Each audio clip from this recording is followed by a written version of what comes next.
What's good, Uganda? It's your boy O'Shea Duke Jackson, and I'm back at it again with another episode of Dear Black Americans. And I wanted to do this one strictly for black men, African American men that are interested in coming to Africa, and 5 dating tips for dealing with women in Uganda and usually on the continent of Africa, right? So stay tuned. I might have a bonus one for you. Let's get into the video. Brothers, we're gonna start off with number 1. Don't be so overconsumed with the beauty and the booty. Stop the show. I know that might sound a little graphic to some of our Pan-African brothers and sisters out there, but if you're an African American male and you're coming to Uganda, Kenya, Tanzania, South Africa, it's very easy to be consumed by the booty and the beauty, okay? And I'm gonna tell you how. When you start using Tinder in the States, maybe the UK, you might not match as much. But when you start using Tinder in Africa, or, like I said, in Uganda, Kenya, in those particular places, you match like almost 70% of the time. And the weather's nice, the ladies are out, you're gonna have an American accent. For some of you brothers from Britain, you're gonna have a different accent. Yeah, women are gonna definitely be more friendly towards you, right?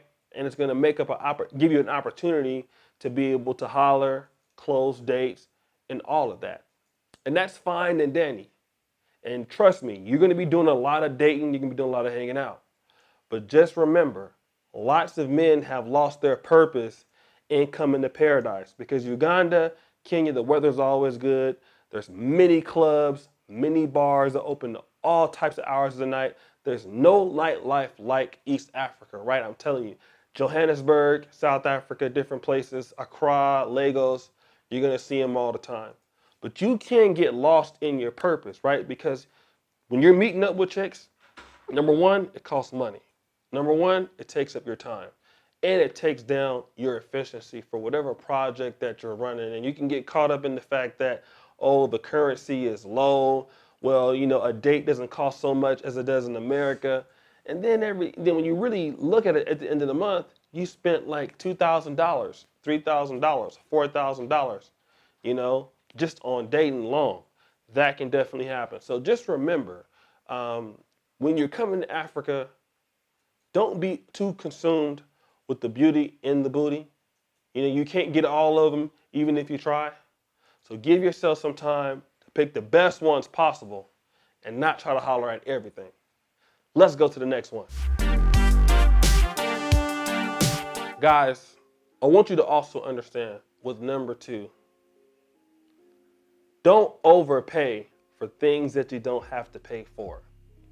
Remember, when you're dealing with a woman in Uganda, she doesn't understand how things really work in dollars. She understands that dollars are more than shillings, but everything that she does, she calculates it in the shilling, all right? What I've seen some brothers do is they come over to Uganda or they come to Kenya, who also uses a form of the shilling, and then you want to start dropping big dollar amounts on her, right? You want to give her $300. You want to give her $500. You want to give her $1,000. That's something that you might do in America, although that is simping, right? But when you come here, you don't have to do that. Remember, a lot of these women that work in Uganda or Kenya, they might be working for $150 a month, especially in Uganda. That's a good job. A really middle-class job might be $225 a month. So the way that most women think, as far as getting taken to a nice meal, might be a place like Cafeteria, right? I go there all the time. You can get a nice meal there for one person. You might spend $10, right? You might spend $12. You go to the movies, that might be $4. And you might pay for her transport. That might be $3 or $4. This is something that a lot of African women appreciate, because many times some guys may not want to do that. And if you're able to do that, that's good enough, right? If you want to do more things for her, get her an iPhone or get her something down the line after she's proven herself that, she's worth something like that, that's up to your discretion. But you don't need to blow up the spot. You don't need to come and be like, well, I'm from America, I'm gonna give you $500 because they're definitely gonna take it, right? You don't need to do that. You can do things in shillings. 50,000 Uganda shillings is pretty good. 100,000 Uganda shillings is pretty good. Getting her nails done is like, depending at a local place, $5 or $6. You can do things like that within the local currency that women can appreciate without breaking your bank. Because remember, for whatever project that you need here on the continent, you're gonna need all the extra money you can allocate. One of the best ways for you to lose all your money is give it to women that don't appreciate it, all right? And those kind of women are here, and we're gonna get into how they can get your money in the next clip. Next! Now, I'm not saying this happens with all women, right? Because the higher tier, middle class women that have money are most likely not gonna do this. But you do gotta understand that this is a place where the hustle and bustle is real, and there's a high unemployment rate. So if you date a woman that doesn't have the income that you do, or the level of education or network that you do, which is very, very possible, only about maybe 0.5% of people will be able to have what you have.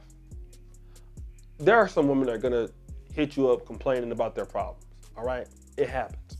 You're gonna have some women talking about, my shop, I need rent for my shop. They're not gonna ask you directly, but they will make indirect hints. And they'll be complaining about they can't find money, they need to do this, they need to help their parents, they need to go to the village, they need to take their family gifts to the village.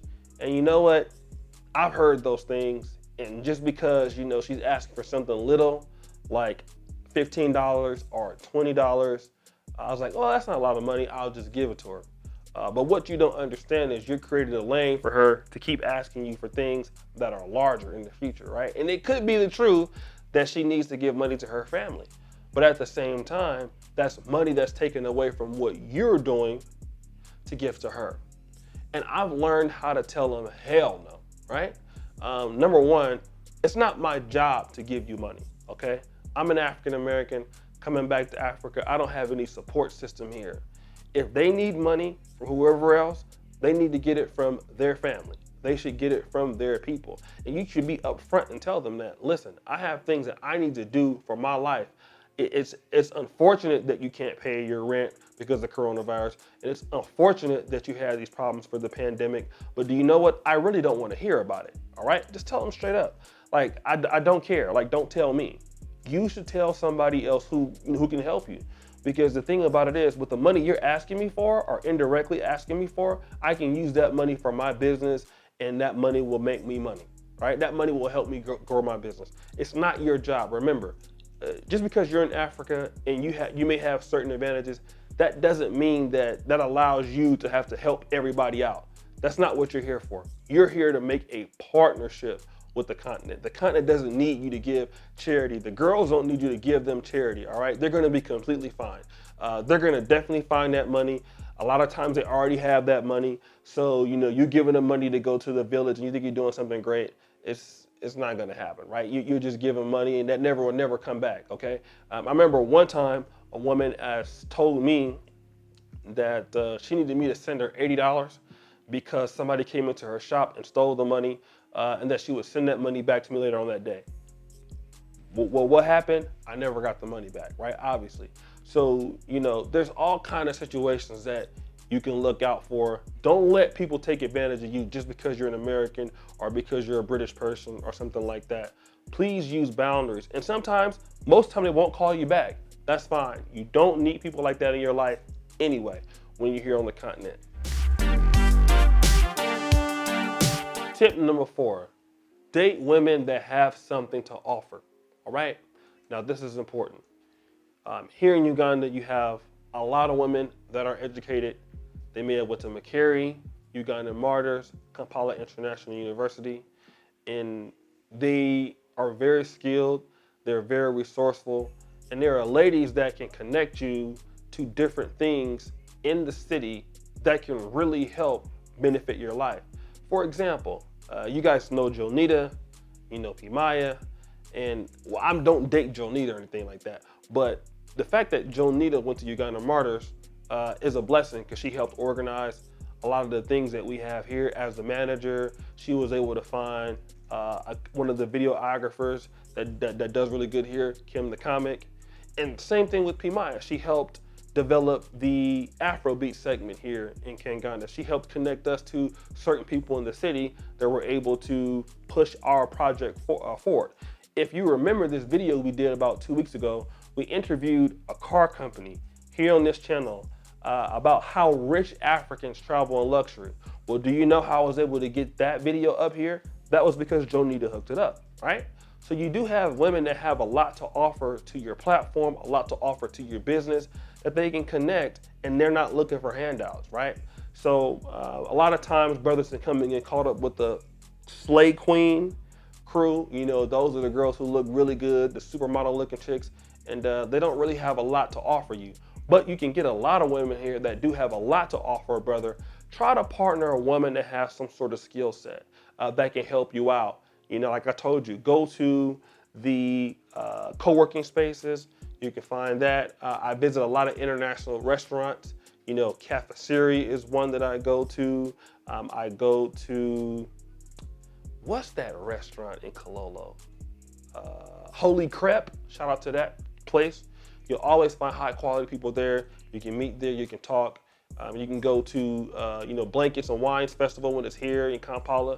You'll always meet high quality women there. So you have a lot of opportunities to meet a lot of women that are doing some great things that you can partner with and date, possibly marry. So go more for the top echelon business-minded women that's in the city versus the women that just look good and slaying queens and all that other stuff.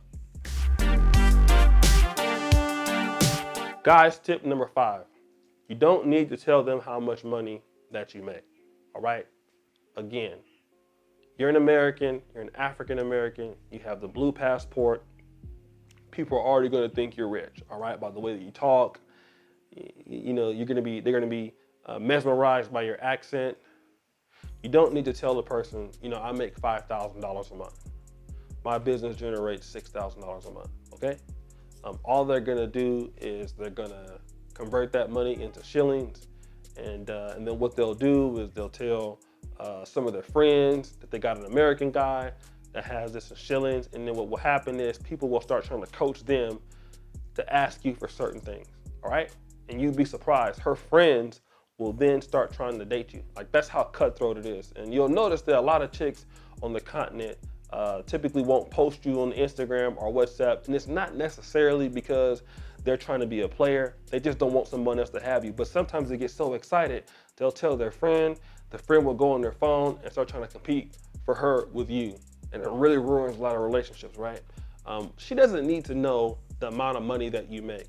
The only thing that she needs to know is that for the basics and things that you're willing to do for her, you can take care of it. So if you need to get transport, you need to help her do some things, help her do whatever, which typically I would say for most women, 98% of women in Kampala, if you're a guy that could do something between like $75 a month and about $150 a month in dating, that's more than plenty. Most women will really appreciate that. So within that budget, within that range, you should never really go over that, okay? Because most women make about between $90 to $200 a month. That's like 99% of women in Uganda. And always ask, how much money do you make? You know, ask them that. It's a good gauging question. So most chicks will tell you, I make 300,000 shillings a month. 300,000 shillings a month is like $80 a month. They'll tell you, I make like 600,000 shillings a month. That's about $100 and something a month, all right? So if she's willing to work for $150 a month, then as a guy, you don't need to give her $500 a month or $600 a month. Why? Because she's already working for, you know, $150 a month. And that's not being mean or rude. You can do that later as you get to know her, she proves her value. But you don't want her to disrespect your money, right? And a lot of times you can give women a lot of money here and they don't take it seriously because, you know, they haven't done anything to get it. So, you know, you don't need to compete in American dollars for her or blow up the spot. You don't need to be dressing really nice, draw a lot of attention to yourself, because you can get robbed like that too, right? Don't get me wrong, you can get robbed. You can be out in the street, somebody will snatch your phone, somebody will snatch your bag. So keep it mellow. If you have money, that's the only person that needs to know you have money. They'll know that you have money if you ever invite them over to your place. I've never had a situation like that bad happen, but I would recommend if you're dating women, You know, meet them in public places. Don't be so quick to bring them over to your flat, bring them over to your apartment or anything like that. It's not necessary. Make them earn the fact that they can come to your place. I always do that. I never really let people come over here at all for the most part, unless they work for me. I make people earn the right to come to my house, right? If you have Wi-Fi in your house, if you have an iPad in your house, if you have even a refrigerator in your house, a washer in your house, that's really elite stuff for most women. So, you know, a lot of times they don't even want to leave, right? So just understand that. So use that game when you're in Africa for whatever you're doing. Well, guys, that's my time. It's your boy, O'Shea Duke Jackson, back at it again here on the Uganda channel.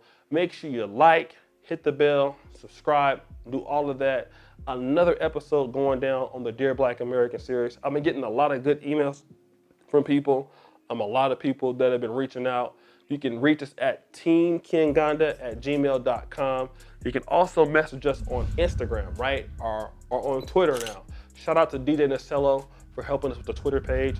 And you know, we'll be getting back to you. We're getting a lot more active on this page, posting daily. So I thank you for those people who are interested in the content. And as you know, the buffoonery remains at an all-time high. Kinganda forever. We out.